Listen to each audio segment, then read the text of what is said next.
Oh, this is going to be so weird. Buckle up, Internet.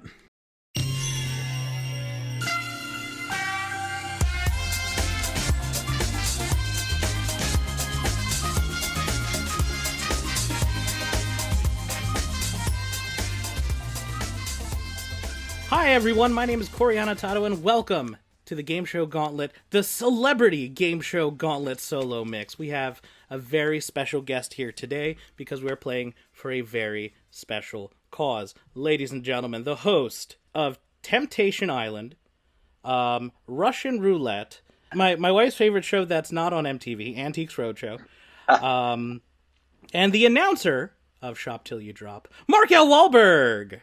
Well, thank you. Hi. Hey, thank you for joining us on this very special occasion. You look like you're in some kind of transport vehicle. I am literally on the bus doing the live Price is Right live tour. So forgive my clothes and forgive how I look. This is a tour live. So yeah. For those who don't know, the Price is Right live. It's like the Price is Right, except it's in your town. And Drew Carey is not there, but pretty much everything else is the same. Pretty similar. We get more people involved. You know, the prizes aren't quite as big, obviously, and we try to get more people involved with drawings and things like that and little gift cards. But and we're usually playing, 2,000-seat theaters, so it's a little bit different. But we try to give them the experience of a lot of the experience of what the TV show is like. Yeah, I have been to exactly one in my life, and I was mildly drunk the whole time. Well, that helps. Makes everything better. Not really, because I kept shouting $1, but they were playing Plinko, which doesn't help anything at all. I got to tell you, you're not far off from the way people play this game when they end up on stage. Because one of the things I love about it, and I think if you talk to Todd Newton, who is also a host of this, he would tell you the same, is that on the TV show you screen your contestants, right? And you get these really great contestants. They know how to play the game, and they've got great energy, and they're all excited. On our show, on The Price is Right Live, we get to do it randomly. So you never know who's showing up. You never know what they're going to do. They bid, a lot of times they'll bid $1 in the wrong place. They don't really get that concept. And, right. And I kind of love the fact that it's really this improv, and you never know what's going to happen, who's going to show up on stage. We're doing this for a very special cause.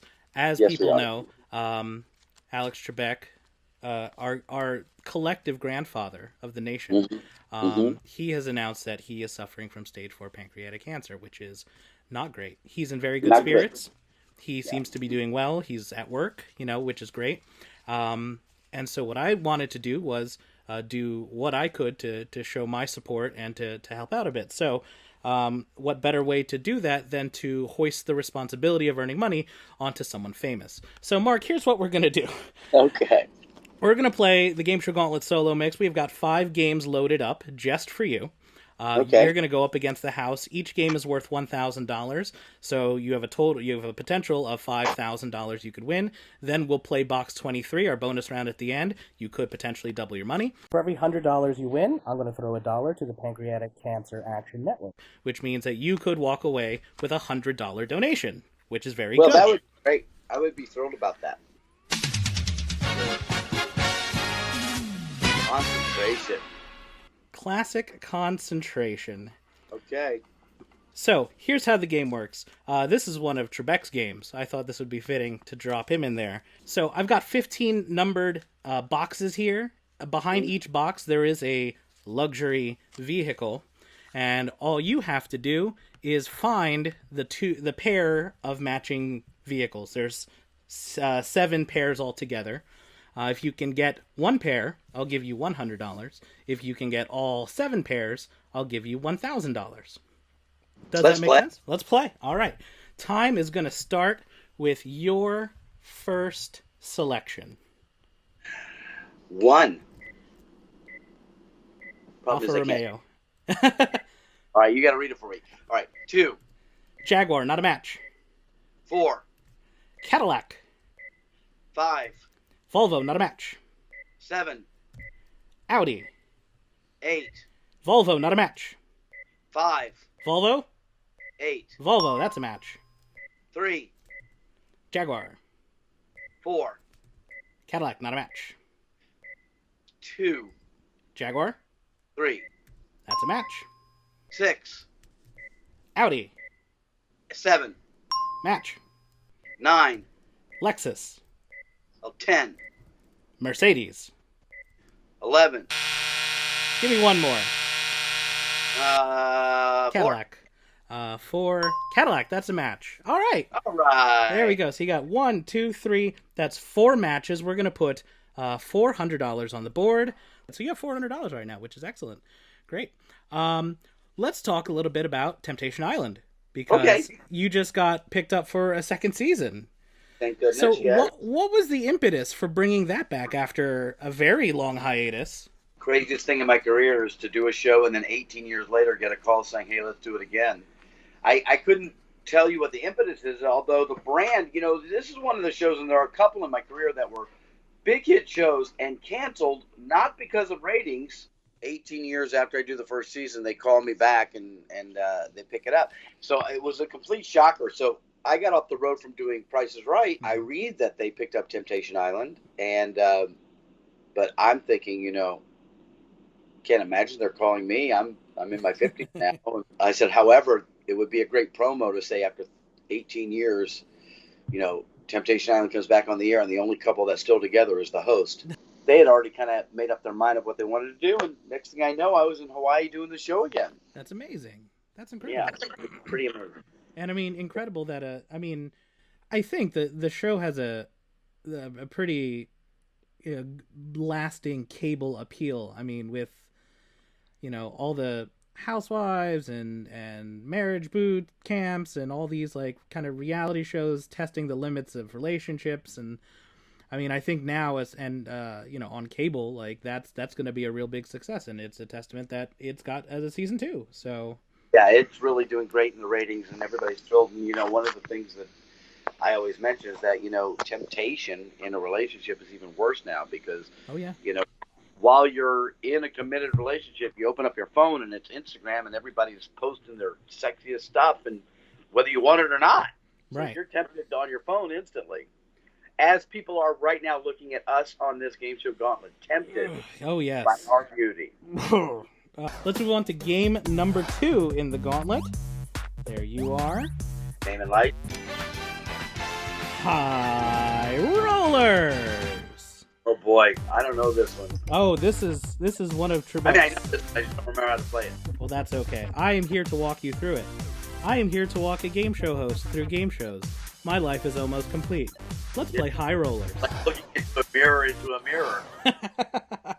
So here's the high rollers board, and of course every high rollers board needs 2 things. The first thing it needs is some numbers. And the next thing it needs, big old dice. So I've got these big dice here, and I'm going to roll them on the floor, I suppose. And then whatever they come up, you're going to try to remove it from the big numbers. So for instance, if we roll an 11, you can get rid of the 9 and the 2. That adds up to 11. You could get rid of the 8, the 2, and the 1. That adds up to 11.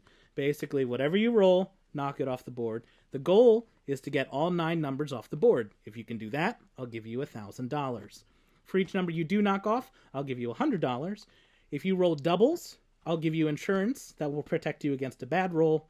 And once you roll a bad roll without any insurance, the game is over. Do you have any questions? Only, how was this gambling allowed on television in the 70s? If there were, I posit that there were no rules or laws until 1989. Between the things that they would put on television, Three's a Crowd, this, and the fact that no one could catch any serial killers until they had DNA, you could do whatever you wanted and go scot-free unless you were an idiot or unless it was after 1989. These are my thoughts.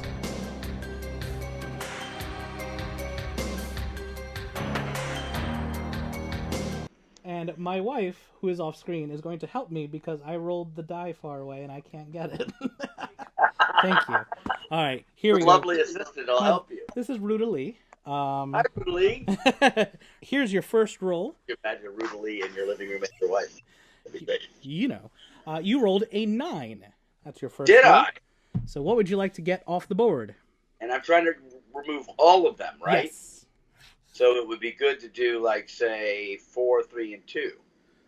4, 5, 6, 7, 8, 9. Off the board. There you go. Oh, I just realized how that's a bad idea.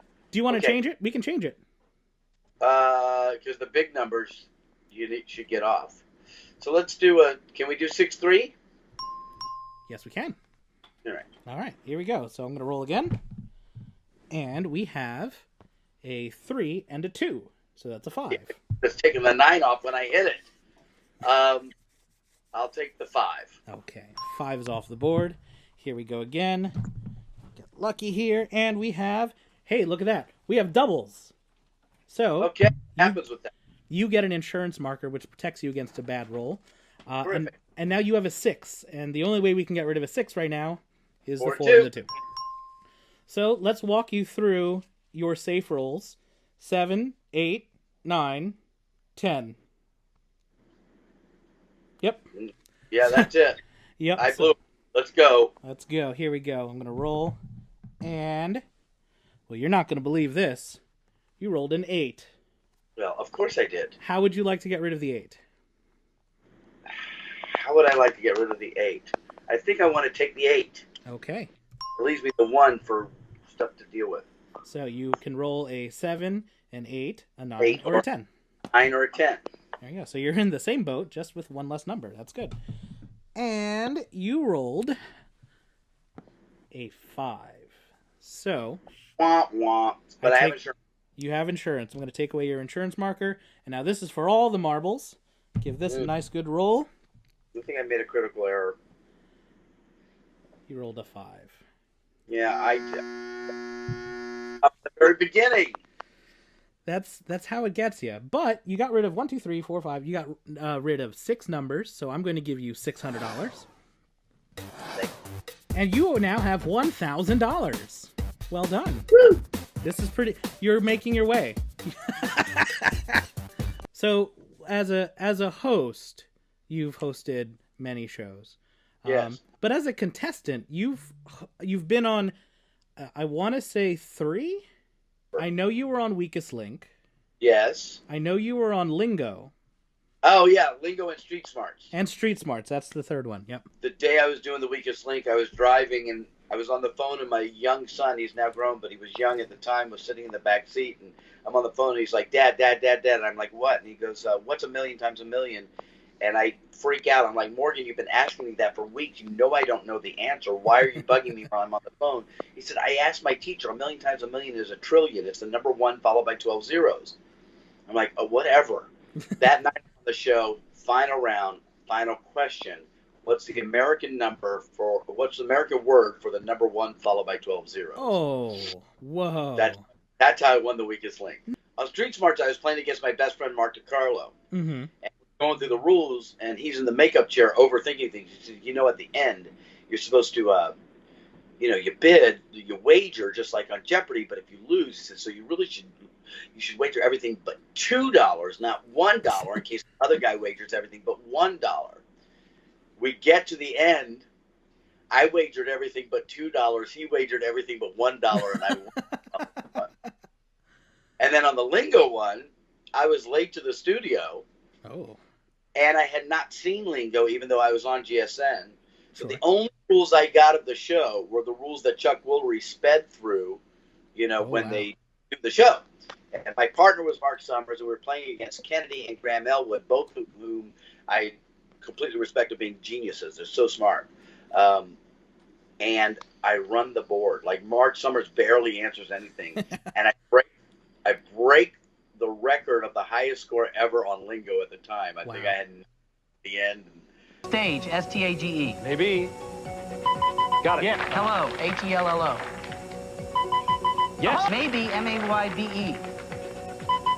Bumpy, B-U-M-P-Y. You got it. That's got to be it. Come on now. B-U-M-P-Y. Come on. Force, F-O-R-C-E. Dense, D-E-N-S-E. Oh, you got to have it. Oh! Eager, E-A-G-E-R. Moron, M-O-R-O-N. Is that it? Oh, yes! Congratulations! 9 of them. And shots at it now, too. 21. 21. That'll do it. You got your Lingo. That's amazing. And then I screwed up high rollers on the gauntlet. So That's okay. This is the least important of those showings. I'm not gonna crap on GSN. They're actually very nice. I love them. They don't love me. I love them. They love you somewhere deep down inside. Wait a minute. I'm having a flashback. Are you familiar? Are you familiar with this? So familiar. I don't know if you've heard of this. Depends on which game you play, though. This is true. This is true. Let's get the board loaded in here. There's the big doors. Very small big doors. So let's see what you'll be playing with right now. It's a new car! This is the 2019 Toyota Prius CL hatchback, a 1.5-liter hybrid engine, CVT, full-wheel drive, door edge guards, and paint and fabric protection. It's the Toyota Prius. Very exciting. Lucky 7. We are playing Lucky 7. That's where I have $7, and I give you $1 for every one I'm off. What am I here for? You do it.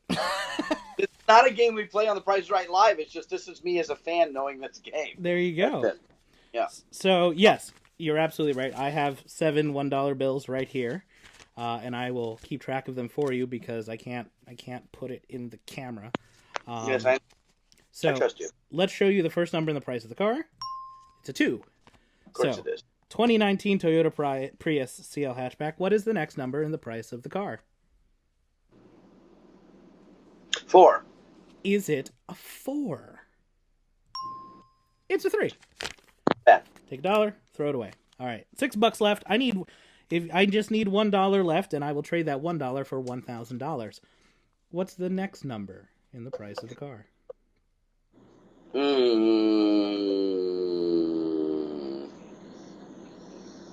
6. Is the next number a 6? Ooh. Oh, I was going to say 1. Oh, you go. The game over yet? Yeah, well, let's see. 1, 2, 3, 4, 5. Oh, you have $1 left, Mark. I have to nail the next 2 numbers You exactly. have to nail the next 2 numbers on the button. This is what makes for great TV, is when things like this happen. It's true. I would tell your viewers not to hold their breath, but hey, it could happen. You never know. 23, 1, 8. 8. You're gonna say 8. Is that what your gut was saying, or is that what your brain is saying? Well, now it's just my insecurity is talking. My inner dialogue of self-loathing has taken over my words. Let's see what your insecurity says. Is the next number an 8? He's shaking his head. It's not. Oh, 23. I would have done it, because if I'd have picked the 1, I'd have had so many numbers I could have done even middle numbers for the rest of the 2. Yeah. And I would have been okay. 23, 164. You still have $1,000 in your bank. That's not bad. We're doing well. Very little dignity. Let's talk a little bit about Shop Till You Drop, because earlier this week on my journalism on where I pretend to be a journalist on Buzzer Blog, we spoke to JD Roberto, who is hosting. Yeah, he has a new show, doesn't he? Yeah, he's hosting Battle of the Ages on BYU TV. But he sends his best wishes, because I told him you were doing this today. Big fan of his. He's great. I mean, he's still got it. Like the show that this show it's ad free, so he has 4 more minutes to really interact with people. It's got kids and grown-ups and their grandparents, so there's a lot to play around with. He's really good. And we talked a little bit about Shop Till You Drop, but you had an earlier experience with Shop Till You Drop, because Was JD the host of Shop Till You Drop reboot? Yeah, he was the one when they did it in a Costco. Oh, I'm not even aware of that version. We try to ignore it. Well, I have a funny story about Shop Till You Drop and how I got that show. Please. So, I had worked with Stone Stanley, which is the company that produced Chop to Drop. Mm-hmm. And I had done first, I got hired to be a warm-up guy, but I ended up being the announcer for Teen Win, Lose, or Draw. Oh. So when Chop to Drop came up, the next thing they were doing a do pilot, they had me come in and audition for the host job, but they decided I was too young for the job. That was the 1 week I was too young for a job. So I don't get it. And they hire another guy, Scott Harriott, to host it, who actually was the exact same age as me, but looked like a grown-up. And so I get a call saying, Mark, I know this is awkward, but, you know, you didn't get the job, but would you be the warm-up guy for our pilot? We only have like 35 people in the audience, but we need a warm-up. And I said, look, you know, I'm feeding children over here, or at the time, child over here. Yeah. You know, I'm happy to do it. No ego in show business, just work, right? Right. When I show up, there's a prize model, there's the host, there's this sort of mock-up of the set, but not nearly at the level that it becomes. And they said, look, Mark, you're doing warm-up, but we don't have an announcer. Would you lay down a scratch track? And if people don't know what that is, they're going to replace that with a real announcer later. Right. And they literally said, can you lay down a scratch track? Because we need a real announcer for this show, and we'll get somebody in and replace yours. So, I mean, they're just smacking me in the ego, right? But I don't care. Sure. So I'm like, great. So I'm pretending to be a game show announcer. You win this and that, and just having a blast. Meanwhile, I'm listening on the headset of all the stuff going on with everybody else, and just, you know, just enjoying the day.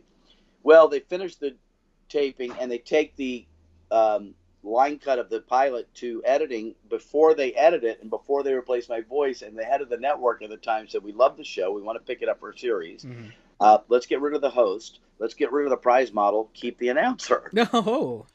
So okay, so then I get a call saying, we've got a guy that we want to host the show, and they like you and they like him, but they want to make sure that you guys like each other. So if you guys get along at lunch, you know, we're all going to go to lunch, and you're both going to get the job. So it was Pat Finn and I. And you would think we would almost made out at lunch. We were so desperate to get the job. Anything he said, I'm like, oh, I love that. And anything I said, he's like, that's terrific. And make a long story short, we ended up both getting the job, and he is one of my dearest friends to this day. He's like a mentor. He's such a good guy. Anyone you speak to about Pat Finn will tell you the same story. Yeah, I was about to say, JD, shared a story where basically Pat Finn helped him get a hold in entertainment as a career. You know, he kept giving him work. Yeah, Pat Finn was instrumental early, obviously, in my career, just kind of helping me, you know, realize my own potential. So, he's a terrific guy, and I also spent time on PAX. So, yeah, I certainly know what that was like. Let us play some more games, shall we? Okay. Let's do it. Wrap on some more games. The worst player ever. Here we go. Next game that pops up, Mark L. Walberg, is... Oh, no. I don't know if you're familiar. You're going to have to remind me. This is one of my favorite shows I ever did. Let's talk about Russian Roulette, because Russian Roulette, I mean, so... From a fan standpoint, this era of Game Show Network, GSN, whatever they were calling themselves then, was a really daring time. I mean, because you had this block of you had Whammy and Lingo, two very. It was Bob Bowden. It was Bob Bowden there, and we had this was the crowd. It was Whammy with Todd Newton. Mm-hmm. It was Friend or Foe with Kennedy. Right. It was Fram with Graham Elwood, Lingo with Chuck Woolery, Russian Roulette with me. Did I forget anything? At some point, there was Wintuition with Mark Summers. Yeah, Wintuition was, I think, before this or after this, but somewhere around, yeah. That sort of regime. Yeah. And it was a good time. You know, they were straight up game shows. All of them were fun, and we all got along, all the hosts. So that was fun. It was a really exciting time from a game show from a fan standpoint, because we're just getting all game of the we're getting not just game shows, but we're getting a mix of unique new stuff, reboots of classic old games. Like Lingo was a reboot of a show no one ever heard of, but it was a reboot. Press Your Luck has, it's one of my all-time favorite game shows, and to see it brought back in a way, in that way was just, I never thought I'd see the day. So it was very influential.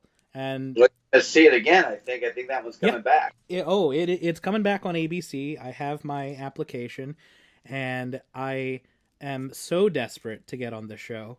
Have they named a host yet? They haven't named anything. They've named the channel, and that's about it.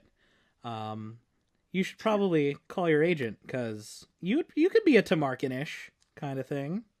Well, first of all, you are a purist. Yes. And if they were going to go in that sense of a nod to Tamarkin or somebody, or Todd Newton. Yeah. But I guarantee you it's going to be an Oscar-nominated celebrity. It's very exciting. But yeah, I mean, I think it'll probably be Ben Kingsley hosting it. Todd should host it. Let Todd host it. Come on, Todd, I think is a perfect example of like a modern version of the classic 70s and 80s game show host. Yeah. He is all of that razzle dazzle and that style and announcery kind of voice and all that stuff. Absolutely. And from the neck down, he's a biker. That dude is crazy. Like, I interviewed him in person for Price is Right Live, and before that time, I was like, I know he has a couple tattoos, to which I was sorely mistaken. That dude is sleeved up. He's sleeved up, just everything up. Yeah. And he just opened his own tattoo shop that opens like in 2 weeks. Oh man. Well, let's do this. So let's play Russian. Oh, this is gonna be so weird. Yeah. Buckle up, internet. So this is the Russian roulette bonus round. I have 10 multiple choice questions. Right. You 60 seconds. You will have 60 seconds.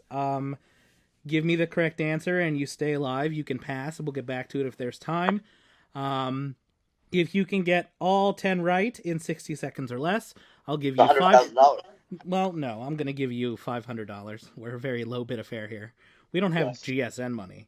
I remember when we hit $100,000 and I could almost hear Bob Bowden's head explode in the booth.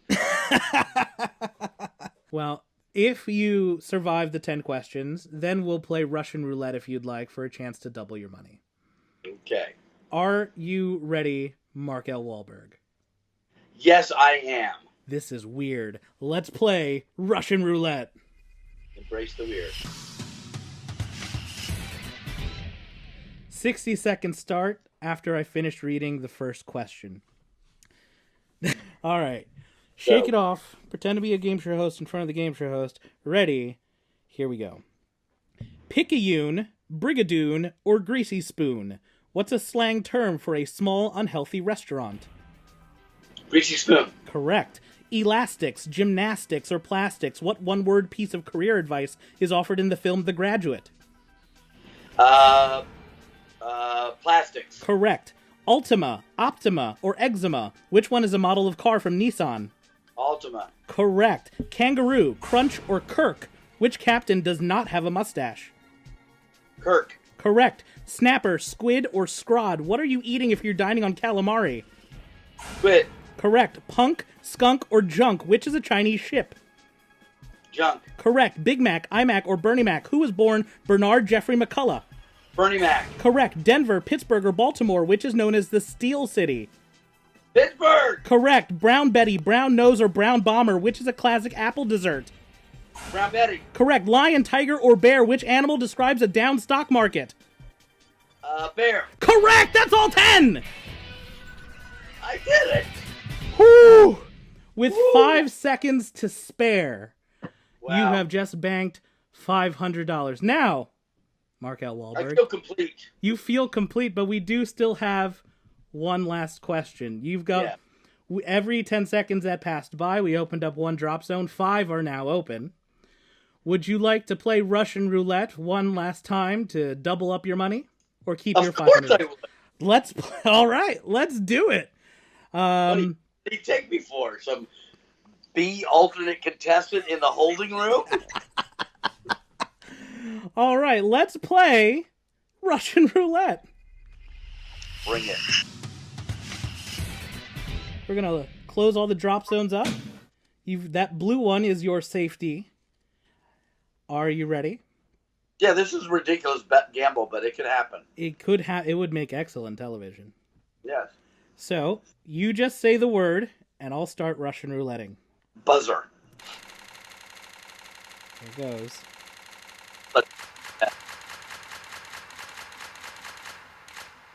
Come on. Oh, what? Oh. Wait. Really? I'm dead. Yeah. Yeah, well, I no, did it for the movie. no guts, no glory. So sadly, you have dropped, and we leave the game with no money. I'm gonna give you the $500. I feel like that's only fair. You know, I forgot that I was $500. There was charity involved. That's okay. So give us one story. Give us some good stories from Russian roulette. Anything that stands out. Well, I mean, people always ask if people got hurt, and there was one Southern woman on the show that said she was wearing heels, and we were like, you really hurt yourself with those heels. She said, I'd rather break my leg than appear on television without heels. Sprained her ankle, so. Well, she split the baby there. And we used to do the show, if I remember correctly, Burton Richardson was the announcer, and Len Goodside was the director. And before every episode, that's back when we would tape like 6 in a day, right? And I loved the crew. We had this great crew, and they used to play the sound off of Apollo 13 where they're doing the checklist to make sure everybody's ready to go for blast off. That's awesome. Where it's like Guido, go flight, boosters, go flight, and it's this whole thing. And so they would play that before we go with the da da da da da da and start the show. And we used to try to take the show as fast as we could. Ooh. And we would do what we call touch and goes for commercials. Dip to black and go back up. And I think our record was we could do a half-hour show in 34 minutes. Wow. Well, that's impressive. And I found that the more that we kept the pace up like that, the better it was, actually. Sure. Everybody steps up. And I find sometimes once you stop tape on a taping, you're kind of going live to tape. And once you stop tape and start fooling around, better becomes the evil of good. Right. And Playboy Playmates, and I think I dropped Gary Coleman through a hole, or So there were all these moments. It was fun for me. The head of Game Show Network was very hell bent on this show being very dark. So for the first season, they were like, Mark can never smile, and every question was about death. I'm like, you guys are kind of joking the joke. It's already dire enough that they're falling through a hole, so let's just kind of do it. Yeah. But that's true with almost every show. There's all this up in your head thinking about the development of a show, and then you get it on the air, and it finds its own breath if it lives past the first few episodes. Sure. We always clamor it should come back. It was good. It was a good show. Well, people have taken the bit now. Ellen on her Game of Games is kind of taking the bit, and it is probably of the shows that I've done, and I've done a few of them. It's the one I get the most response, like through the tweet world and whatever, of you should bring that back. Yeah. In its purest form on cable, I think it would do really great. I think the show's really solid. I'm a little hesitant to bring back the show that has any sort of reference to gunplay, given where we are as a society. And that was a discussion back in the day. But if you change the name to Drop Zone or something, maybe, I don't know. The entire television world has surprised me at such a level now that I just sit back and wait for them to call and say, hey, let's do more Moment of Truth or whatever show they want to do, and nothing would surprise me at this point. Of course. The one I haven't played and the one I want to play. This is the game you want to play? Yeah, in real life. Oh, yeah. Except I'm great through Jeopardy, Double Jeopardy, but when it gets to Final Jeopardy, I rarely get the final question, and so that's the stopper for me. The Final Jeopardy clue is built so that you have to think through all your 30 seconds, usually. So it's really tricky. But let's at least, ladies and gentlemen, he just said he's good at single and double Jeopardy. Let's put him to the test. Wow. The category is... Nope, that's the wrong button. Welcome to Jeopardy. Welcome to Jeopardy. The category is Here Comes the Song Title. Okay. So here's the board. We're gonna start at the top. I'm gonna read you the clue. If you get it right, then we'll move on to the next clue and the next clue and so on and so forth. Understand. The value that you most recently get correct is the value you walk away with. Understood. All right, so let's start. Here comes the song title for 200. Yes. You made me feel, you made me feel shiny and new. Whew, this way. Shiny. Oh, God. I can't believe I can't remember this. Who is... We're looking for a song title. What is... Golly, everyone knows this, and I'm blanking. This is what happens when you're on a bus in the morning. What is Loving You? No. I don't remember. What is Like a Virgin? It's a generational thing. That was the decade I may have not been sober. I don't know. Fair enough. Well, let's just keep going. Let's try the $400 clue. Now we got problems, and I don't think we can solve them. You made a really deep cut, and baby, now we got this. What is bad? Bad. We got bad trouble. Oh, so close. I can hear the song in my head. I'm blowing it here. What is Bad Blood? Bad Blood. Yeah, that's T Swift. One more. I gotta get you one. Yeah. How does it feel to be on your own with no direction home, like a complete unknown? What is Like a Rolling Stone? That is correct! Well, I'm 103 years old. Maybe you should go to the decade where I listen to music. If I was a contestant on an actual game show, they would have stopped tape and replaced me at this point. Look, no energy and terrible at the game. We're gonna need you to ship up or get the fuck out. Exactly. Exactly right. So, Mark, you have $2,100, which means right now you have a $21 donation to the Pancreatic Cancer Action Network. Congratulations. Thank you. Now it's time, and let's put it this way: if you win anything more, if you leave with anything less than this, I'm gonna cap it at this. This is the bottom. So it is now time for the final round. Now, you may not be familiar with Box 23, but our game show fans are. Apparently, it won't matter anyway, given the fact that I have done so poorly on the other shows, and some of which I've posted. Well, the one you hosted, I nailed that one. Yeah, the one you're known for, you nailed it. You're fine. So I'm going to put you on the leaderboard somewhere, just to say the bottom. Well, the bottom is somebody's got to be the worst. I'm happy to do it. So inside Box 23, one of 5 cards. One of the cards says double your money, which would give you $4,200. I believe. Yeah. This is me doing poor Dick Clark math, just trying to fudge it in my head. Plus 5,000 would give you $7,100. That's a $71 donation to the Pancreatic Cancer Action Network.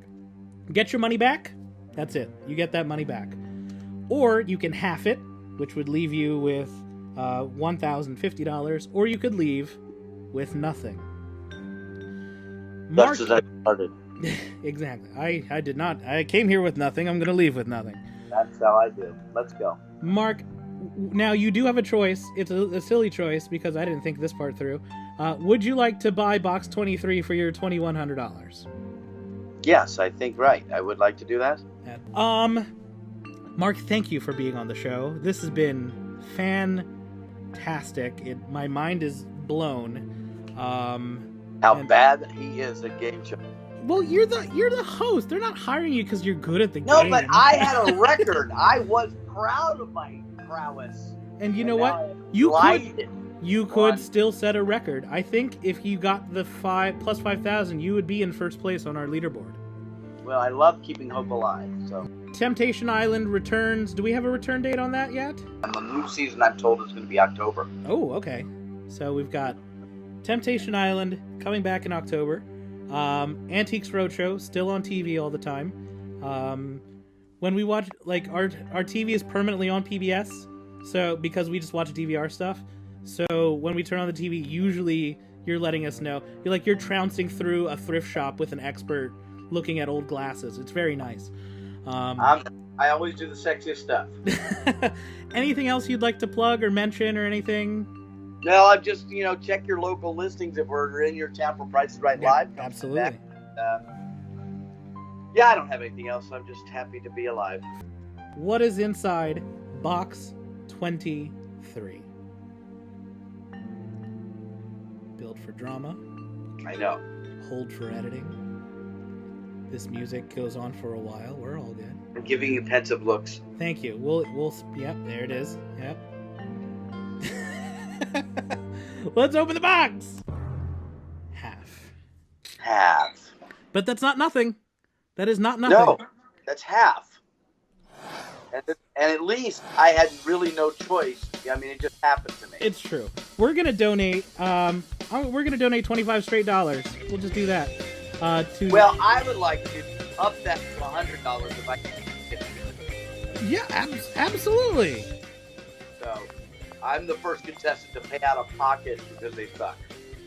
Yes. Well, if you end Jeopardy in the negatives, Trebek smashes you in the ankle. So, yeah. They don't tell you that, but that's what happens. And he takes secret delight in that, I think. Well, Mark, thank you so much for being here. We'll get the donation to the Pancreatic Cancer Action Network. We'll get that all squared away. And you have my pledge of making you go at least $100 for that as well. And let's all take a moment. Not a fun thing Alex is dealing with, but God bless him, and let's keep him in our prayers and thank him for carrying the Game Show Gauntlet for so many years. Absolutely. But I think is possibly the purest of game shows. I have gotten into actual verbal arguments over my thought that Jeopardy is the best game show of all time, and I will hold to that until they cast me on it, and then my job is done. Anyway, yeah. So we send our best wishes to Alex. Thank you for gracing our televisions for the past lifetime and a half, and we look forward to your continued health and success. Mark, thank you for joining us here on the Game Show Gauntlet. And my pleasure. A lot of fun. I'm sorry I was such a bad contestant, but you caught me with sleep deprived on a tour bus. So, I mean, you know what? Let's put it this way: you have an excuse. It does. Some of these other idiots on my show, I don't know what their problem is. I'm gonna get some angry messages over that. Anyway, Mark, thank you. The Buzzer Blog message board is going to go nuts. We just blocked them all anyway, so it's okay. Hey, by the way, as far as Buzzer Blog goes, yes. Can I just say this now? Please. I use that like a trade publication. Really? I read regularly to see what's going on in our world, and I'm grateful for the support, and I'm really interested in the insight. And while I think generally we game show nerds get a little bit too much in the weeds compared to the rest of the world, I love the not semantic, but minuscule, the micro details that we get into in our nerdship. So gotta tell all the folks at Buzzer Blog I'm reading. Will do. We thank you. But don't say mean shit about me because I'm very sensitive. We only leave the mean shit for the people who don't respond to our emails. Good. So all I got to do is buy your love by responding. And exactly. Then